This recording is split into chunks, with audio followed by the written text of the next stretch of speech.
As Terry at D-Lab, I'm going to show you an easy method to repair a major problem with a Johnson Ranger band switch. Alright, here's the situation. This Ranger works great on 80, but when you turn the band select to 40, the VFO stays in the 80 meter position. Reason is, Johnson had this cool little linkage set up. This cam turns this little block and that selects the VFO frequency. Well, in the past, somebody put in the incorrect set screws.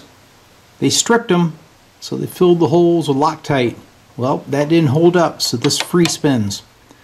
So what do? You got the shaft going through, and that is the entire band select switch. You would think, well, I guess you got to pull the band switch. Nope. Here's the plan. I already harvested one of these cam levers off another Ranger, and how I did it is I took a Dremel, I cut the shaft, and I was able to slide it off.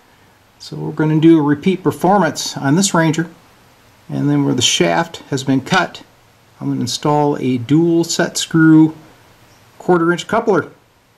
Should be as good as new. Okay, the band switch is cut. I'm simply going to remove that knob from the front, slide this guy off, and put on the new one and put the shaft back in with the coupler.